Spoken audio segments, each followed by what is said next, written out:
Morning student period first year business study. First year business study में आपका जो topic चल रहा था वार्षिक योजना चल रहा था। मैंने आपको बताया कि ईयरली जब जो अध्यापक होता है एक योजना के साथ कार्य करता है तो उसका जो शिक्षण प्रक्रिया होती है वो प्रभावी मानी जाती है। अब आता है वार्षिक योजना का निर्माण। मतलब जब हमें वार्षिक योजना बनानी हो तो हमें किस प्रकार से क्या क्या ध्यान में रखना चाहिए और किस तरह बनानी चाहिए। तो पहला नंबर पे आता है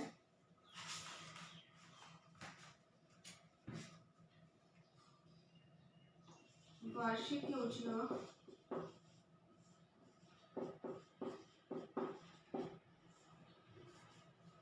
वास्तविक तथा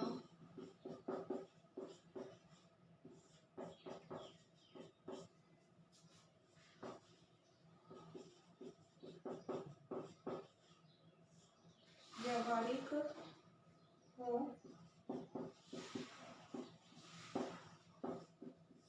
इसमें केवल उन्हीं तथ्यों एवं कार्यों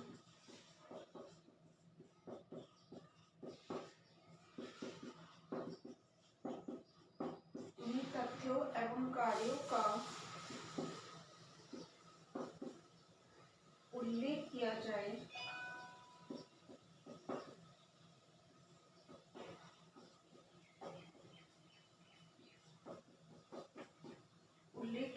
जिन्हें अध्यापक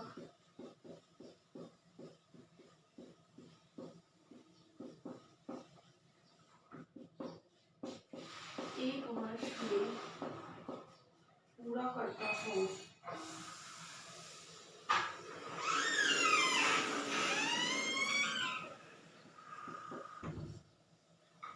मतलब वार्षिक योजना जो होनी चाहिए वो किस पे आधारित होनी चाहिए, वास्तविक होनी चाहिए और व्यवहारिक होनी चाहिए। मतलब उसका एक तरह से व्यवहारिक रूप हो, उसका एक मौलिकता प्रदान करे और उसमें केवल उन्हीं तथ्यों और कार्यों का उल्लेख किया जाता है जिन्हें अध्यापक एक वर्ष में पूरा करता है। ऐसे नहीं उसमें अननेसेसरी बातें तो अपन डाल ले लेकिन उस समय पे हम पूरा नहीं कर पाए। इसका मतलब ओवरऑल ये कह सकते हैं कि अध्यापक इसके अंदर क्या होता है, महत्वाकांक्षी होता है। जो अध्यापक महत्वाकांक्षी होता है वही इसके अकॉर्डिंग वार्षिक योजना बना सकता है। फिर सेकंड नंबर आता है इसके अंदर शारीरिक एवं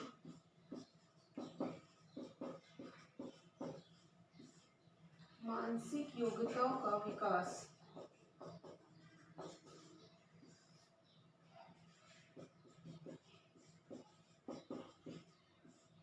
शारीरिक और मानसिक योजनाओं का विकास।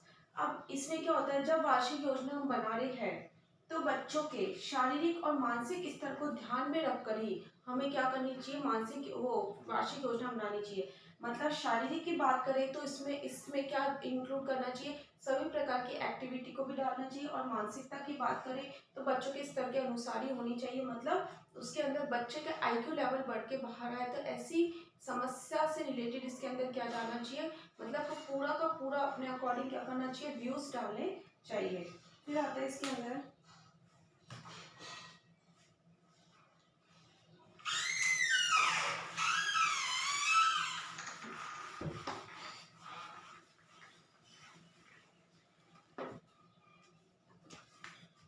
थर्ड आता है वार्षिक योजना बनाते समय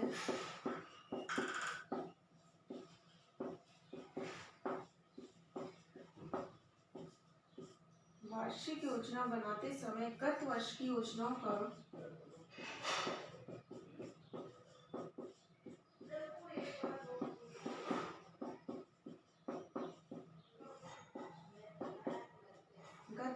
योजनाओं का अवलोकन किया जाए।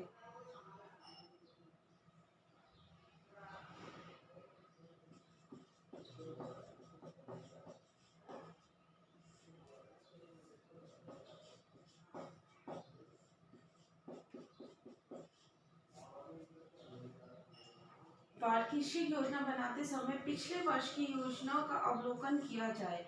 इससे हमें ये पता चलता है कि अगर हम पिछले वर्ष की योजनाओं के अनुसार वार्षिक योजना बनाते हैं तो हमें हमारी कमी का पता लगता है। हमें ये पता चलता है कि हमने गत वर्ष के अंदर इतने वर्किंग ऑफ डेज लिए थे, अगर इस इतने में हमने ये कर कंटेंट पूरा नहीं कर पाए थे, तो हमें लास्ट ईयर की योजना एनुअल प्लान जब हम बनाए तो ये लास्ट ईयर को ध्यान में रखते हुए उसका अवलोकन करते हुए हमें बनाना चाहिए। फिर फोर्थ आता है इसके अंदर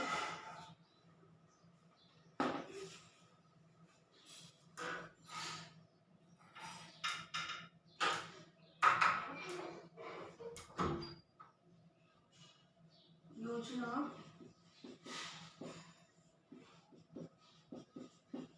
लचीली होनी चाहिए। इसका मतलब ये है कि जब गत वर्ष की योजनाओं का अवलोकन करते हैं तो हमें ये पता चलता है कि पिछले वर्ष की कंपैरेटिव अब जो योजना बनाते हैं तो वर्तमान में योजना बनाते समय हम और दूसरे अध्यापकों से विचार विमर्श या अपने साथियों से विचार विमर्श कर सकते हैं और योजना लचीली होनी चाहिए, इसलिए अगर परिवर्तन करने पर इसमें संशोधन किया जा सके ऐसी योजना होनी चाहिए। फिर नेक्स्ट आती है इसके अंदर फिफ्थ नंबर पे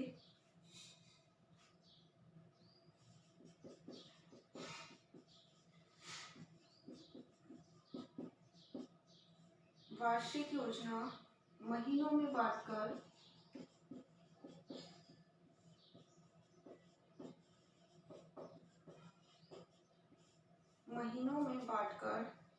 वार्षिक योजना महीनों में बांटकर बनाई जाए। वार्षिक योजना महीनों में बांटकर बनाई जाए, इसका मतलब ये होता है कि हमें मंथली वार्षिक योजना बनानी चाहिए जिससे हमें ये पता चल जाए कि हमने कितने कितने कार्य को पूर्ण कर लिया गया है और कितने कार्य हमारे करने बाकी है। तो इसके अंदर क्या करते हैं, जब हम यूनिट वाइज डालते हैं तो हम महीनों के अकॉर्डिंग महीनों में बांट बांट के कि महीनों में जैसे 30 दिन है, 30 दिन में इतनी जैसे 10 छुट्टी आ गई, कितने बचे 20, तो 20 के हमारे वर्किंग डे। अब 20 वर्किंग डेज के अंदर मतलब 20 वर्किंग डे के अंदर जो इसके अंदर 5 है, 5 हमारे मान लो अदर एग्जाम है अगर इस महीने, तो कितने हो गए 15। तो 15 दिन के अकॉर्डिंग हमें किस प्रकार की योजना बनानी है, तो महीनों में बांटकर बनाने से हमें हमारे कार्य की संतुष्टि हो जाती है। ठीक है,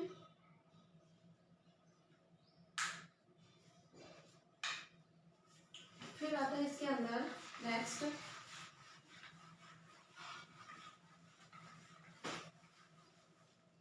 महीनों में बांटने के अंदर मैं एक बात बताती हूँ आपको। अब है योजना बनाते समय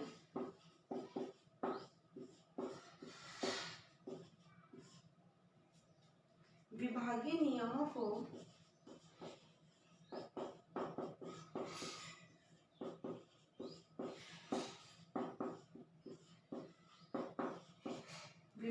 नियमों को पूरी तरीके से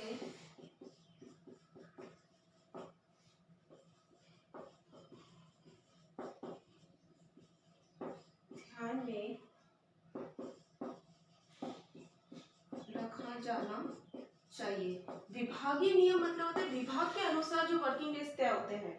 मतलब उदाहरण बताती हूँ, जैसे राजस्थान में पूरे शिक्षा वर्ष में कितने 3 उपसत्र बनाए गए हैं। ठीक है, किसमें, राजस्थान में। ठीक है, उपसत्रों में बांटा गया है, जिसमें पहला जो उपसत्र है 3 उपसत्र में बांटा गया है। किसको, अपने शिक्षा विभाग को 3 उपसत्र में बांटा गया है। इसमें जो पहला है वो ये है 1 नवंबर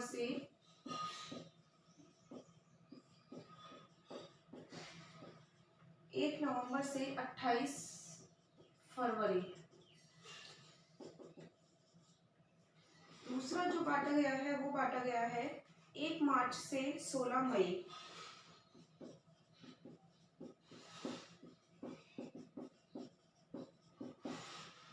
तीसरा जो बांटा गया है वो बांटा गया है, तीसरा जो 1 जुलाई से 31 अक्टूबर। सॉरी मैंने उल्टा लिख दिया। फर्स्ट नंबर पे है 1 जुलाई से 31 अक्टूबर। सेकंड है 1 नवंबर से 28 फरवरी। थर्ड है 1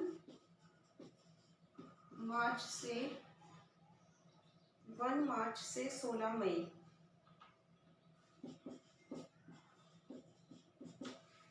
ये 3 उपसत्र। विभागीय नियम कहते हैं, विभागीय नियम मतलब होता है कि विभाग में कौन कौन से नियम बांटे। जैसे आपके पास देखते हैं कि आपके पास एक मतलब शिक्षक जो अध्यापक होता है उसकी एक तालिका होती है आपके पास, तो उसके अंदर ये 3 उपसत्र बांटे गए, 1 जुलाई से 31 अक्टूबर, 1 नवंबर से 28 फरवरी और 1 मार्च से 16 मई।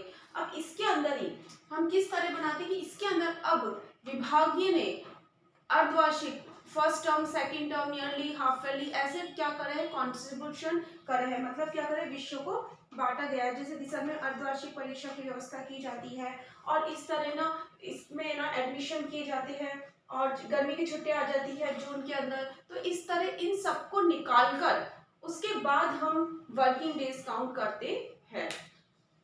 फिर आता है इसके अंदर नेक्स्ट,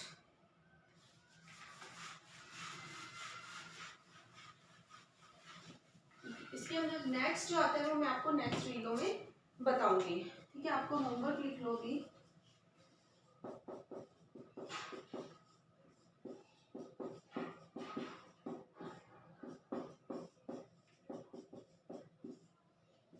वार्षिक योजना का निर्माण करते समय ध्यान देने योग्य बातों का उल्लेख कीजिए। ओके, घर पे रहिए, सुरक्षित रहिए। Thank you.